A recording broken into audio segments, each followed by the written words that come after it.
Hello, my old phone is damaged beyond repair. Not beyond repair, but talking about the topic of this video, damaged beyond repair. The topic of today's video is love. Love, love, love. What is it good for?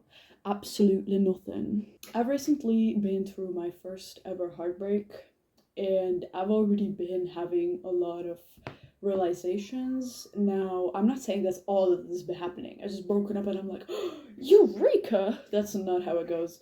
I cried a lot. I cried a lot. I still cry. I'm pretty sure if I saw him, I'd start crying or something. But there are also realizations I've had. And just to say, I don't support like acting all tough and being like, oh, it didn't affect me. I just learned from it. I lost nothing. You know, if it hurts, it hurts. Don't avoid that. However, here's what I learned. Love is a mere accessory to an already great relationship.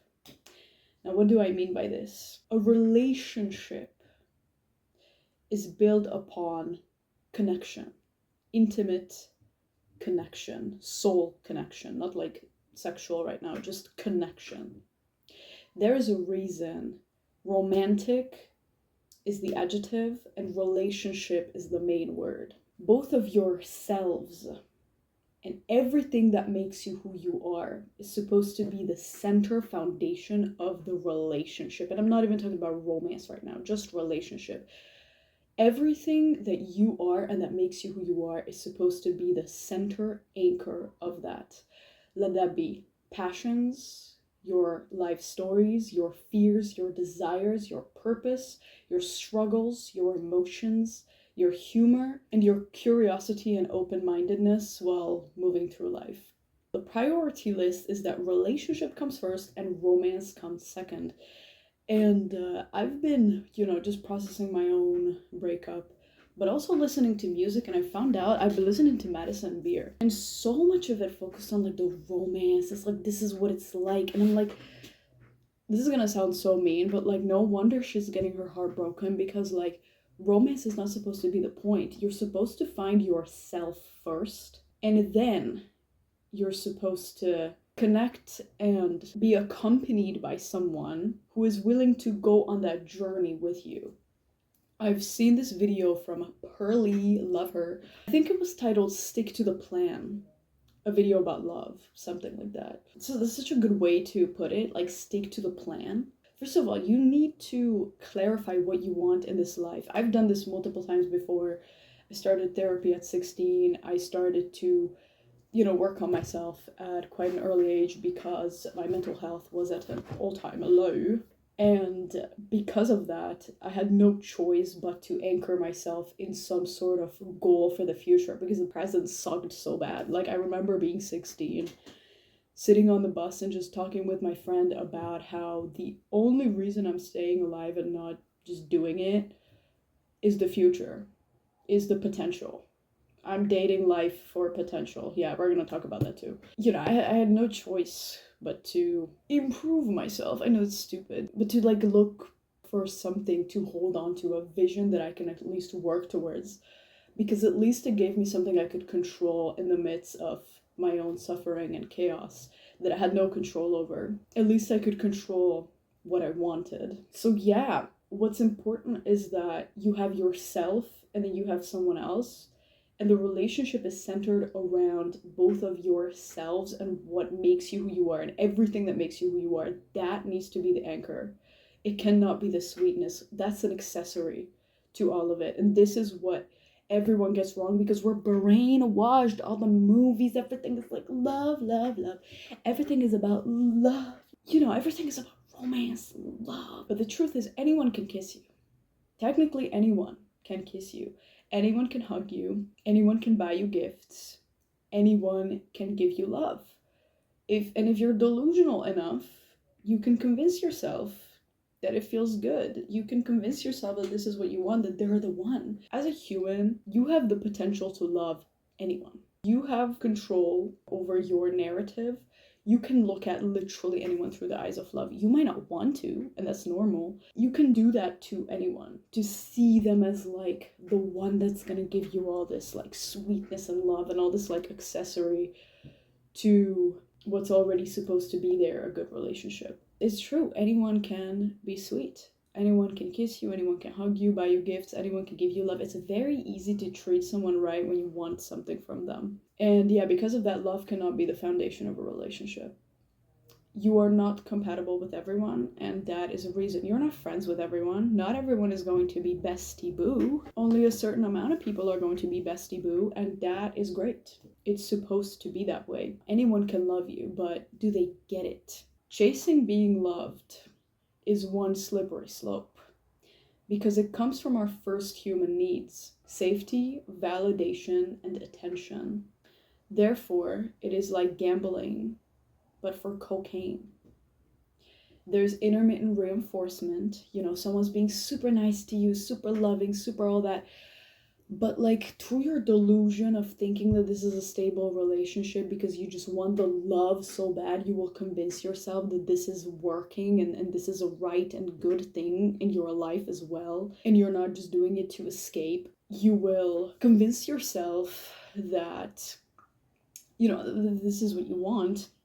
But the thing is, a lot of the times reality will slip through the cracks. Reality will always hit you one way or another. He will do something and then you realize like, oh my god, like he doesn't love me the way, it's not just love, he's not compatible with me. That's intermittent reinforcement. Sometimes you get what you want when you go to this person, but sometimes you don't, because since all of this is a performance, because you're not compatible, it takes an amount of convincing yourself that they're the one, and also an amount of convincing from them to convince themselves that you are this like perfect lover for them. Nobody can keep doing that all the time. Nobody can keep up a performance all the time. Nobody can keep convincing themselves all the time. So reality will slip through the cracks. But because there's also chemical addiction, there's oxytocin and serotonin and probably other chemicals as well, like dopamine, all that. It's very, very addictive because this shit is combined. When you're gambling for money, there's already an addiction created by intermittent reinforcement. You don't know what's coming, and because of that, you stay there. You're like, you could win the prize anytime, so you keep fucking gambling. This is the same shit with love. You keep trying and trying and trying because you think you could just make them go back to how they were love bombing you in the beginning. But the thing is, the love bombing wasn't real as well. It's this idea about how we're meant to be together, we're so good for each other, just so we can justify the indulgence, we can justify escaping our own lives for the sake of sweetness and validation and love. And these are not wrong things, these are not wrong things to want, but the question is, what are you willing to give for it? What are you willing to sacrifice for it? Your neurochemical freedom, because first of all, this creates a chemical addiction. You will be in somewhat of a withdrawal, a detox, which is painful when this person is not giving you what you want, which if you are committed to yourself, you're more likely to just fucking leave at this point. But if let's say you're a bit young, you have people around you saying like, no, love is great, love is all that, love is, you're hearing that on TV, you're seeing it in the music, you're like, let's give it a chance. But the thing is, this shit is like heroin or cocaine. This is not like a job you're doing. Like, this is something that has the potential to give you a very potent, euphoric high. And this is what people don't fucking talk about. They're just like, yeah, try it, yeah, do it. Like, I feel like people are not honest with themselves about how desperate they are to feel good, how desperate they are to feel, these safety, validation, and attention, these needs that I've mentioned before.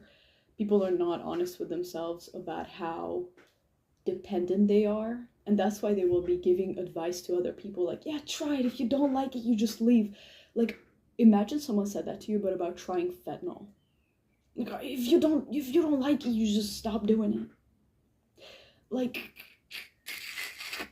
everyone would think that that's fucked up, but there's been studies on how after a breakup, the same brain areas are active as for people that have a cocaine withdrawal. This is real study. But yeah, it is a very, very potent addiction because there's both chemical addiction with like oxytocin, serotonin, the safety, validation, attention, very primal base human needs. And then there is the intermittent reinforcement. So it's like gambling. It's like gambling and drugs combined. It's like you're literally gambling for your drug of choice. You have no fucking chance of having any control over that. That's the first thing to admit when you're an addict. It's like you're not in control. And you are not in control when you're in a relationship like that that is not based on these mutual compatibilities, like what I've said, passions, your life stories, fears, desires, purpose, your life struggles, emotions, humor, curiosity. You're not compatible just as people. Then all the love, it doesn't matter if they give you respect, because it doesn't matter. Like, even if they respect your boundaries, they have the basic human decency, they have the love, they won't be able to be there for you all the time because they're just different. They'll be off to doing their own stuff and you'll be off to doing your own stuff. It just can't be forced, even if they're not taking advantage of you, even if they're not lying, even if they're honest. They cannot keep up the performance forever. And this is what was going on with me. My partner was a very honest, very respectful, very kind and warm person. We did not have a single fight, not a single crash out, not a single bad word was said to one another, not a single voice was raised, not a single "you did this to me" was said. We took full accountability, but the thing is, you cannot chase love and expect it to be a stable, reliable resource when it is based on performance. It is based on forcing our lives together when they're not supposed to be together, just so we can both experience this kind of euphoria. Even if they're a good person, you can't, like, you can't trade compatibility if it's just not there. If you want this, they want that. It's not meant to be. There's a big difference between people who have a beer during engaging in real intimate conversation and people who say words to each other while getting wasted. And then there are those who try to be the first kind, but believe that by fitting in and getting blackout drunk, they will find the intimate connection they're looking for on the other side of relatability created through mutual indulgence. But fact is, you cannot have both. Why? Because the very act of escaping the emotions of the shared moment are done with the intention to avoid feeling exposed and vulnerable. Therefore, the very anchors of courage that allow for trust to even have a chance of being built are actively eviscerated in the moment of escapism. Think about that for a moment. If alcohol is love right now, is the kisses, it's the hugs, it's the sweet sex, it's the "you're my soulmate," it's the "I love you," it's the "let's be together forever," all that. Just think about that for a moment. By indulging in this together, you're not creating mutual connection because you're not connected to yourselves. Because yourselves are not this. Because yourselves are, you do your thing, they do their thing, your things are different. You have no business being together. That doesn't come from what you want out of life. That doesn't come from what you feel is best for you. That comes from a need to escape. And when you're mutually doing that, you can't force for that real connection to happen, because real connection happens through being in your authentic purpose. But this is big words, so I'm going to explain. So being in your authentic path, what you want out of life, that's where connection actually happens. Because you're pursuing a goal that you don't even want. Why would you find connection with people that are pursuing that goal as well? You both want different things. It's just not gonna happen. So learn to take a no and look elsewhere. For the other side of shared illusion, there's only more mindless fantasy.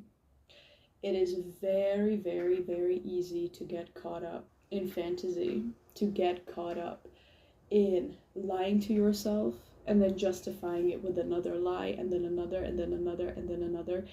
And people around you and social media and movies and music will help you. to lie to yourself. Definitely. There's like barely any content in like media, movies, nothing about the example of a true divine counterpart relationship that is created through both of you being in your purpose. And I'm not talking about purpose as in like, oh, I want to do music, I want to do marketing. No, purpose is like, what do you think you were genuinely put on this fucking planet for? And that can be anything. For example, for me, it's to make the world a more just, safe, and equal place.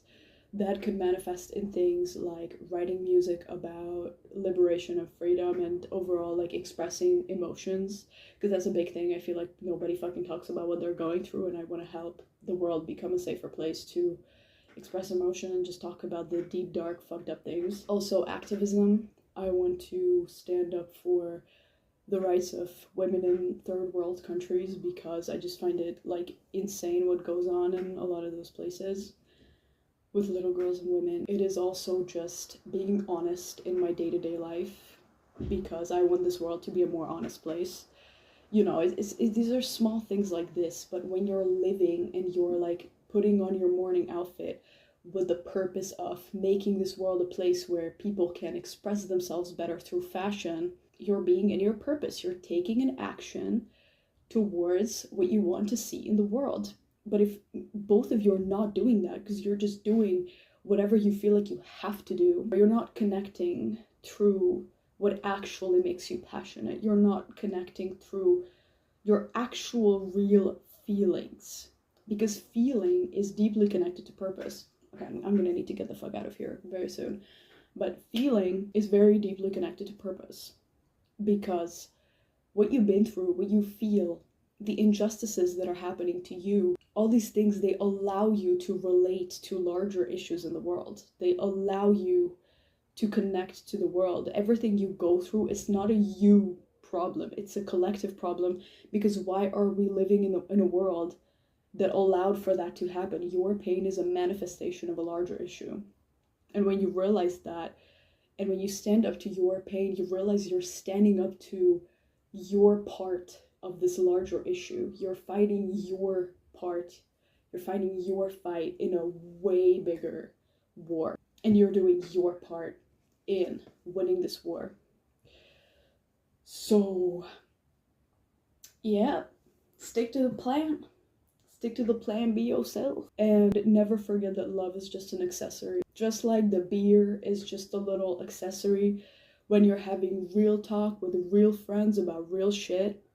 You're not going there. It is not the same as meeting up with people to get blackout drunk and hoping for that intimate conversation to happen. And you're hoping that if you just do what they do for long enough, they will open up to you because they feel safe, because they relate to you. Like, no, just like what I've said, on the other side of shared illusion, there's only more mindless fantasy.